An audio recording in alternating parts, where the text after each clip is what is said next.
Hey everyone, back again with part 3 in connecting your Bluetooth-enabled Blueshark-equipped Proxmark to your smartphone. And just in case anyone's not aware, this is an Android-only function. Sorry iPhone people, I'm not aware of any way to do this, but again, cheap Android devices are out there. This is my backup phone. It was, $100 or something like that. You can just grab one if you want to do this in the field, but I do wish that there was a way for Apple devices to do this as well. We have installed our Blueshark on the Proxmark. We have updated the Proxmark with the correct firmware, and now we want to connect the two devices. And to do that, we're going to need two different tools on our phone. One is easy to install, the other's, well, pretty easy, but just a little different. Let's start with the one that's a little different. That would be a tool called Termux. It is a terminal emulator, and if you were to search in the Play Store for Termux, it used to be in there, T-E-R-M-U-X. You can see plenty of people trying to download it. Apps that do not exist in the Play Store, there is something called F-Droid. Yes, it's not verified by Google and all that whatnot. You're at some point just trusting developers. And again, maybe you're not doing this with your primary phone. So if you're not familiar with F-Droid, again, it is an alternate sort of app store marketplace. You can download an entire F-Droid client that will not only allow you to search for apps, but will keep those apps more updated on your device. You don't have to do that, however, if you're just doing a one-off install. If I wanted to just find Termux in the F-Droid App Store, I could jump to that. Again, it will encourage you to go ahead and install F-Droid proper because you want to, keep the latest version. If you're just trying to grab the latest APK, you can just scroll on down and be like, all right, here we go, download APK. I got it. All right, this is the latest version of Termux. Let's get it downloaded. Let's get it installed. Open with package installer. For security, are you sure you're going to do this? Yeah, fine, I don't care. Yes, go ahead, allow. Yes, I know I downloaded it from the internet.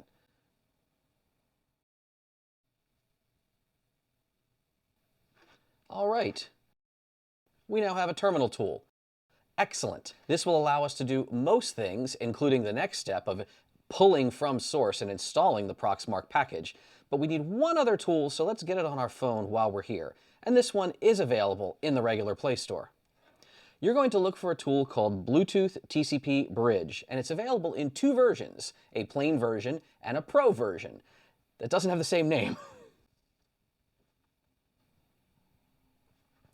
Communications Bridge Pro, that's the version I recommend. Yes, it costs a couple bucks. I've already paid for it on my other phone, so I can just hit install. The reason you want the Pro version will become clear once we set up an auto start script.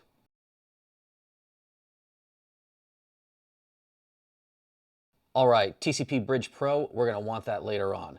For now, however, let's jump back to our terminal session. I should point out, there's an overall guide that already exists. It's on the RfidResearchGroup's GitHub that has plenty of documentation on how to install all the tools for the Proxmark that you might need on a phone. I'll link down below. You can follow that guide. However, if you just want the real fast ones for you, this has a package installer already in it.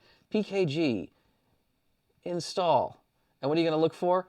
Proxmark3. Let's see how many mirrors it has to try till it finds there. Oh, there we all right. No, not yet. Okay. Checking.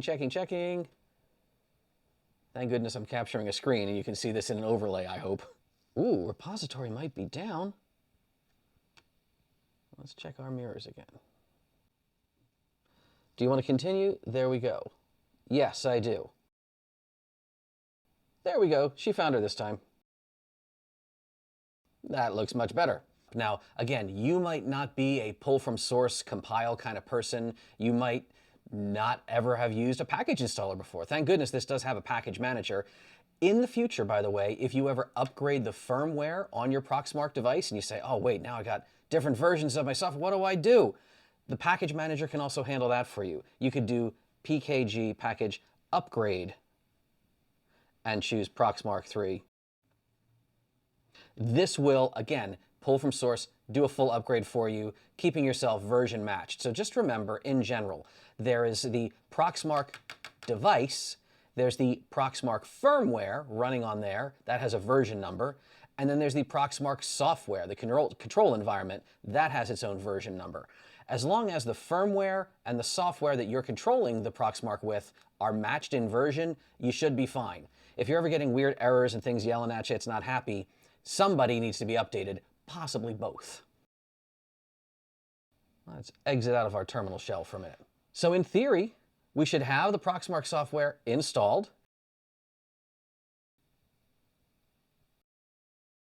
And we have a tool installed now that should allow us to communicate from the Proxmark to the phone, back and forth. Communications Bridge Pro allows you to select many types of connection. We're going to use classic Bluetooth device connection, if you're curious, and bridge that to any other type of connection. We're going to use a TCP connection in that instance. But before we can do that, we actually have to get our Proxmark paired with our phone. Your Blueshark has two switches on the side. All right, flip one on. This now is running on internal battery power. This Proxmark is up and running, but the Bluetooth connection isn't on. That's your second switch. When you flip that up, you start to see the blinky blinkies. You know what that means. It means, hey, I'm trying to pair with you. I'm trying to pair with you. This is where it can get a little tricky for some people. If I want to pair a new device and I hunt around, I should be able to see the Proxmark show up. You'll see it in your phone's interface. But connecting, you'll be like, wait, am I connecting? Am I not? This is what gets a little confusing to some people. Most devices, like you've got a pair of headphones or you connect to a car or something like that, your phone will just connect right away and show, oh, this is a connected device. I see it. I'm working with it. Yay, it's working. This is a classic Bluetooth device. Once you pair it to your phone will recognize the Proxmark.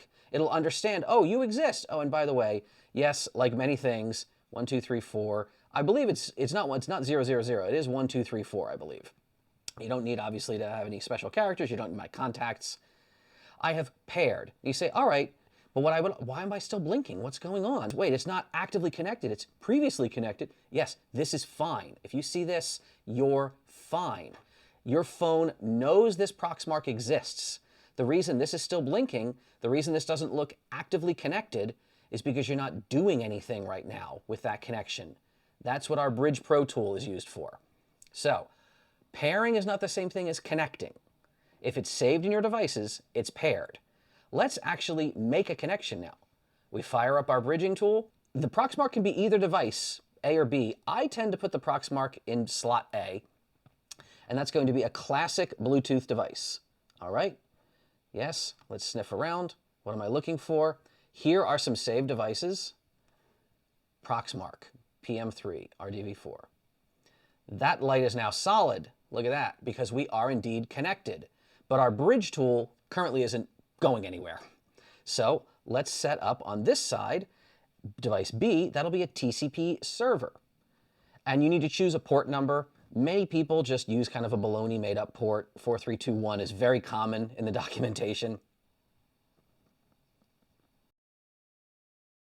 You're only going to really need this as localhost. That's probably fine in most instances. I can't imagine you're doing anything really crazy like that. Okay, retransmission is set to both ways. Now, our TCP server is running, and our connection to the Proxmark via Bluetooth is working. Now, if you have this working, and I believe it is, you can also, this is the reason the Pro version is very nice, you can go ahead and save this, so auto start. Do I want to set my current configuration for my auto start? Let's go ahead and do that. I want both of those devices, the A device, which was my Bluetooth, the B device, which was my TCP server. Let's just set them as an auto start. I can always come back later and change it if I want to. But right now, this should be running. The Proxmark should be talking via Bluetooth, and this app is looping it back around on a TCP server localhost 4321. Let's see if Termux comes up and works. If Proxmark3 is installed, if the control software works, Proxmark3, I just have to tell it where to connect and how. TCP, let's give a localhost. And what was our port that we chose for baloney purposes? 4321. Connect. Bloop, bloop, bloop, bloop, bloop. Look at that. We are connected right there. And if we wanted to verify that this is running, let's see if it can do anything with the room key. We're here at Layer 1 in Pasadena, California. Let's go HF search. We should find probably a my fair of some description. We'll find out if they've updated their locks here in this hotel. Are they still using classic? Are they using, oh, it looks like some sort of flavor of ultralight or hospitality. Yes, okay, good job, Hilton. Nice to see that. But clearly, our Proxmark is working right now. I could try to see if it would read, kind of the last room key I was running was on my hand, right? So we'll let this finish timing out. Let's see if we can read my embedded chip right there. And again, Termux does have control keys. So you have up, down, scroll, you can do command recall. Yep, that was the last hotel where I was staying for a different HackerCon, which had more crackable room keys, which is why mine is written to my hand. But there you are. It's as simple as that. We are up and running. We can show different ways to play with this and have some fun. In the end, that auto start setting, we'll do a little bit of cleanup here, and I'll show you how I like to keep my Proxmark tools saved on my phone because it makes it easier to launch. Let's go ahead and exit out of this, and we're just back at our main terminal. And if we exit Termux entirely, we'll drop out of that. We still have our connection bridge running. I could stop that server. I can disconnect the Proxmark, and then the Proxmark will say, hey, I'm not connected anymore.